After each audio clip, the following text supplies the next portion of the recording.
तो दोस्तों आज हम टॉपिक कवर करेंगे जॉन्डिस इन न्यूबॉर्न। इसके cause, pathophysiology, sign, symptoms, investigation, बहुत कुछ। ये एग्ज़ाम प्रोस्पेक्टिव से बहुत ही इंपॉर्टेंट टॉपिक है। Long question, short question, 2 number के क्वेश्चन, सभी तरह के क्वेश्चंस में इसमें से पूछा ही जाता है। दोस्तों इसकी आप पीडीएफ भी डाउनलोड कर सकते हैं हमारे टेलीग्राम चैनल अपडेट आयुर्वेदा से, और हमें आप इंस्टा और फेसबुक दोनों पर फॉलो भी कर सकते हैं। सो दोस्तों, जॉन्डिस, इसको हम हाइपर बिलीरूबिनीमिया भी कहते हैं। हाइपर बिलीरूबिनीमिया क्या होता है? ये बेसिकली 3 शब्दों से मिलकर बना होता है, हाइपर बिलीरूबिन और एनीमिया। अब दोस्तों एनीमिया क्यों होता है? ब्लड के टूटने से। और जब ब्लड टूटता है तो उसमें बिलीरूबिन और बिलीवर्डिन 2 तरह के बाइल पिगमेंट निकलते हैं। जब ब्लड में बिलीरूबिन की मात्रा ज़्यादा हो जाती है तो उस कंडीशन को हम बोलते हैं हाइपर बिलीरूबिन, और एनीमिया हो रहा है तो इन तीनों को मिलाकर बोल दिया जाता है हाइपर बिलीरूबिनीमिया। ये कॉमनली हमें 60% बच्चों में जो भी पैदा होते हैं उनमें हमें मिलता है, जिनमें से 5 से 10% बच्चों को मेडिकल इंटरवेंशन की सहायता होती है, जबकि बाकियों को किसी तरह के मेडिकल इंटरवेंशन की कोई सहायता नहीं चाहिए होती है। अब इसके कॉज क्या क्या हैं? बेसिकली 3 कॉजेज़ हैं इसके। इंक्रीज बिलीरूबिन प्रोडक्शन, आपके शरीर में बिलीरूबिन का प्रोडक्शन ज़्यादा हो रहा है। डिक्रीज बिलीरूबिन क्लियरेंस, आपके शरीर से क्लियरेंस प्रॉपरली नहीं हो पा रहा बिलीरूबिन का।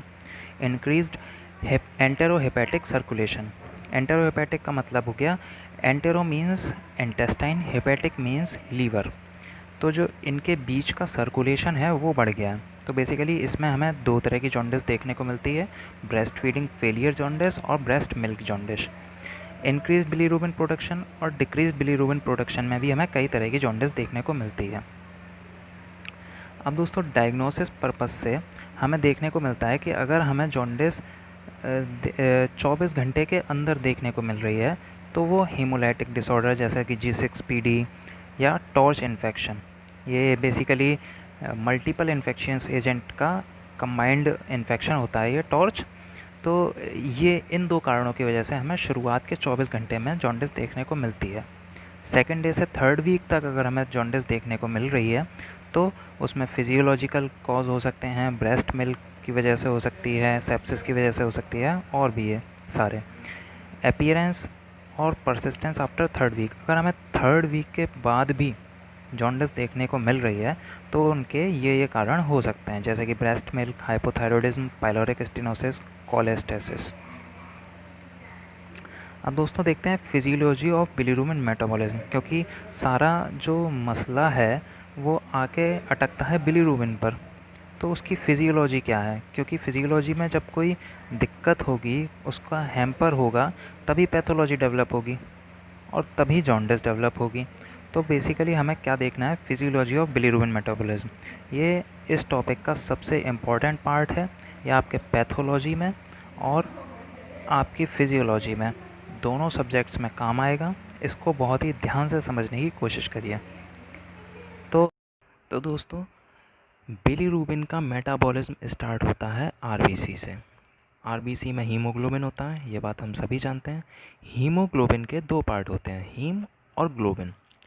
जब हीम का ब्रेक डाउन होता है तो उससे 2 बाइल पिगमेंट निकलते हैं, बिलीवर्डिन और बिलीरूबिन। ये सारा प्रोसेस कहाँ पर होता है?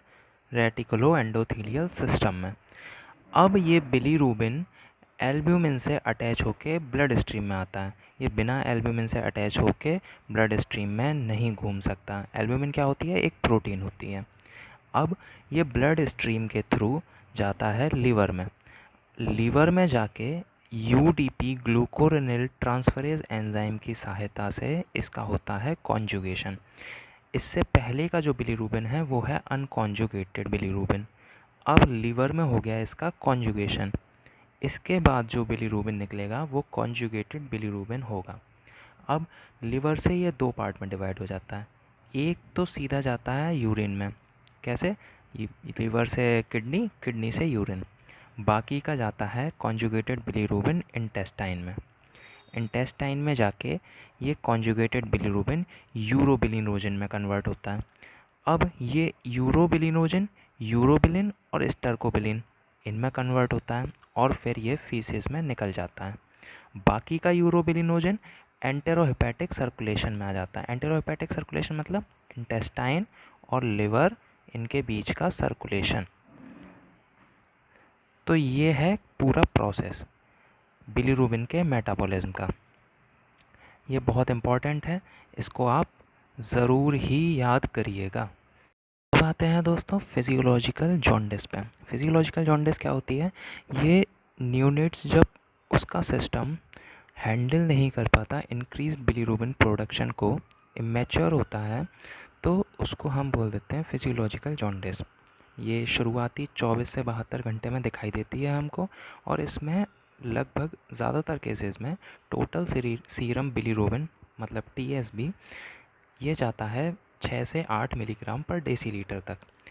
12 मिलीग्राम पर डेसीलीटर तक 12 मिलीग्राम पर डेसीलीटर तक हमने फिजियोलॉजिकल रेंज रख रखी है, और उसके आगे 15 मिलीग्राम पर डेसीलीटर तक भी हम किसी स्पेसिफिक एबनॉर्मेलिटी को कंसीडर नहीं करते। इसके बाद pathological jaundice. Pathological jaundice 5 milligram पर decilitre on the first day, मतलब पहले दिन 5 मिलीग्राम पर डेसीलीटर, दूसरे दिन 10 मिलीग्राम पर डेसीलीटर, और 3 दिन के बाद 12 से 13 मिलीग्राम पर डेसीलीटर तक भी पहुंच सकती है। टोटल सीरम बिलीरुबिन जो है 17 मिलीग्राम पर डेसीलीटर तक भी जा सकता है पैथोलॉजिकल जॉन्डिस में। अब ये 3 हफ्तों के बाद भी इसकी प्रेजेंस हमें देखने को मिलती है, और इसमें कॉन्जुगेटेड बिलीरुबिन हमें देखने को मिल सकता है। साइन एंड सिम्टम्स क्या देखने को मिलेंगे? साइन एंड सिम्टम्स दोस्तों इसका अलग से 5 नंबर का क्वेश्चन आता है, इस को ध्यान से देखिए। तो इसमें क्या है, इसकी प्रोसेस पहले बताई गई है। इसमें हम प्रॉपर डे लाइट में इसको एग्ज़ामिन करेंगे। इसमें क्या करना है, हमें डिजिटल प्रेशर मतलब उंगली से हम उसके प्रेशर देंगे। कैसे? उसके सेफेलोकॉर्डल डायरेक्शन में। सेफेलोकॉर्डल डायरेक्शन मतलब ऊपर से नीचे, सिर से पैर की तरफ। तो ये इसमें हम अपनी उंगलियों से प्रेशर देंगे उसकी स्किन पर, और फिर वहाँ का कलर नोटिस करेंगे कि वो किस तरह की कलर दिखा रहा है। तो इसमें क्या है, इसको हम क्रैमर्स क्राइटेरिया भी बोलते हैं। इसमें हमने बॉडी को नंबर दे रखे हैं, कुछ ग्रेड दे रखे हैं, उनमें डिवाइड कर रखा है। जैसे हेड और नेक को 1, चेस्ट और बैक को 2, एब्डोमेन बिलो अम्बलाइकस नीज को 3, हेड्स एंड फीट्स को 5, और आर्म्स एंड लेग्स बिलो नीज को 4। ऐसे हमने नंबर में डिवाइड कर रखा है इनको। पाम 5 और ये सोल 5 ये है। अब क्या देखते हैं हम, अगर हमको हेड और नेक में केवल येलोइश डिस्कलरेशन देखने को मिल रहा है, तो हम उसको रेंज मान के चलते हैं कि 4 से 8 मिलीग्राम पर डेसीलीटर हो सकती है। अगर हमें अपर ट्रंक में देखने को मिल रहा है येलोइश डिस्कलरेशन, तो 5 to 12 हम एक सोच सकते हैं कि ये होगा। और ऐसे ही दोस्तों लोअर ट्रंक और थाई में 8 से 16, आर्म्स एंड लोअर लिम्स में 11 से 18, पाम एंड सोल्स में 15 से ज़्यादा।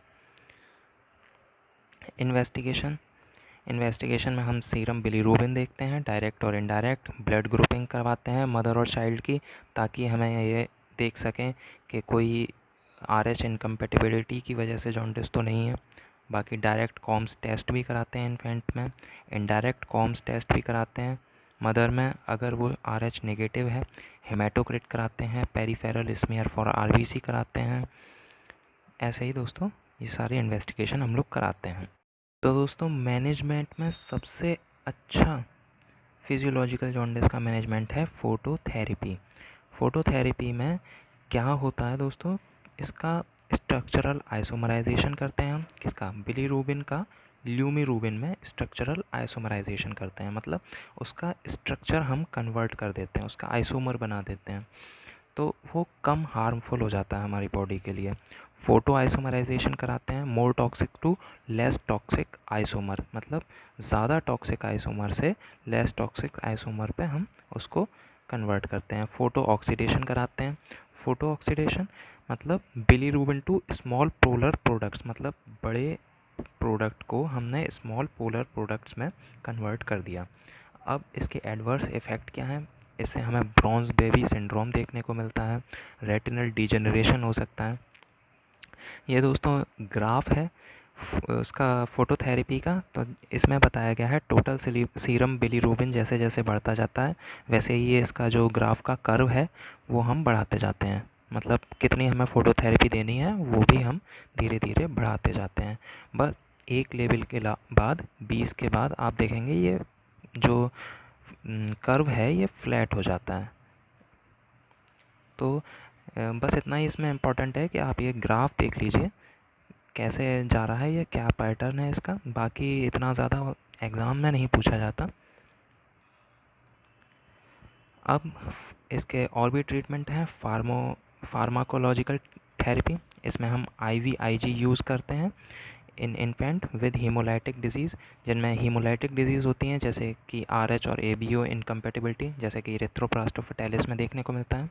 और बाकी हम एक्सचेंज ट्रांसफ्यूज़न भी करते हैं अगर फोटोथेरेपी फेल हो जाए और neurological sign suggestive to bilirubin toxicity और हमें न्यूरोलॉजिकल साइंस देखने को मिलने लगे तो हम एक्सचेंज ट्रांसफ्यूज़न करते हैं। तो दोस्तों इसी मैनेजमेंट के साथ अपनी वीडियो को ख़त्म करते हैं। उम्मीद है आप लोगों को समझ में आया होगा और मिलते हैं इसी चैनल पर दोबारा फिर कभी। Thank you.